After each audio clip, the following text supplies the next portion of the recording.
Heart to Heart, a Catholic media ministry, presents Ornaments of Grace, stories for Advent and Christmas. Today's Ornament of Grace for Tuesday of the fourth week of Advent is Blessed Maria Gabriella Sagheddu. From the book of the prophet Isaiah. Again the Lord spoke to Ahaz. Ask for a sign from the Lord your God. Let it be deep as the nether world or high as the sky. But Ahaz answered, I will not ask, I will not tempt the Lord. Then he said, Listen, O house of David, is it not enough for you to weary men? Must you also weary my God? Therefore the Lord himself will give you this sign.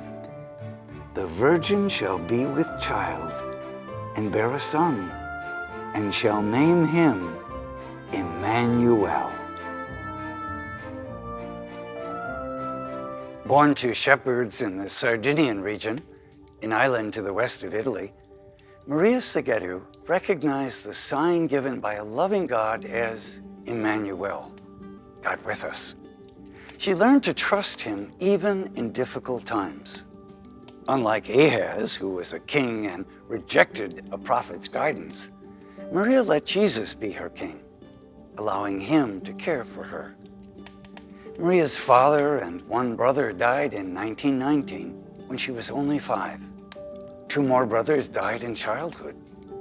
Such grief surely brought little Maria to an early understanding of how quickly life on earth can pass. Though excelling in school, she had to leave after an elementary education to help her mother care for the other children and for the home. Maria's sister, Giovanni Antonia, just a year younger, was her closest sibling in every way. In 1932, Giovanni died at age 17. After that, Maria's devotion to the Lord grew. She began to teach little children and teens. She also reached out to help elderly people in the area in any way she could. These good works seemed to spur Maria to spend more time in prayer and study. Soon, she felt called to religious life. With the help of her Jesuit confessor, she entered the Trappist convent near Rome and received the name Maria Gabriella. Making her vows on the feast of Christ the King in 1937, she entered wholeheartedly into the Trappist way of life and learned much about the need for ecumenism, a closer relationship among all Christian churches.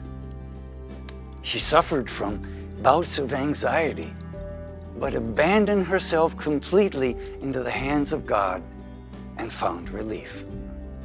The sisters found her trusting, humble, cheerful, and always ready to do the most tiring jobs happily.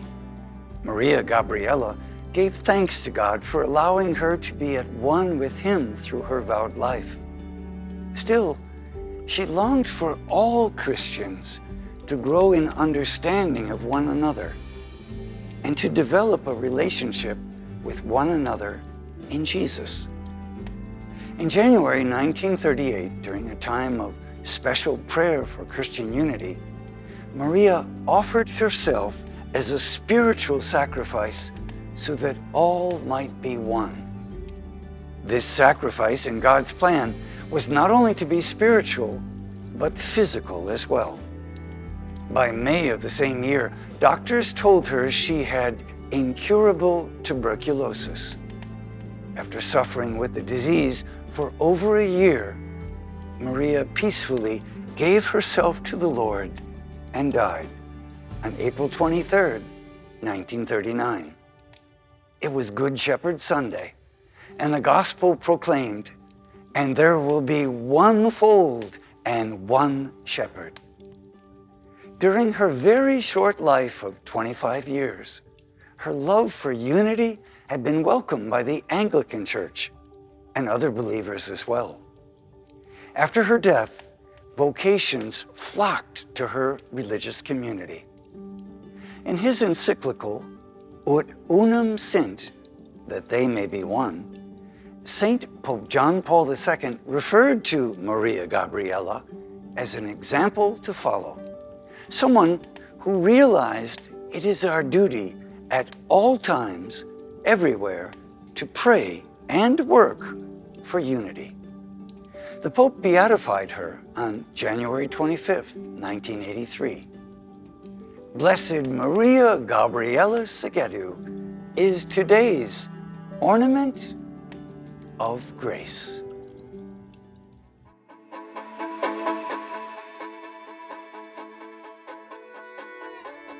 Observing the beautiful ornaments.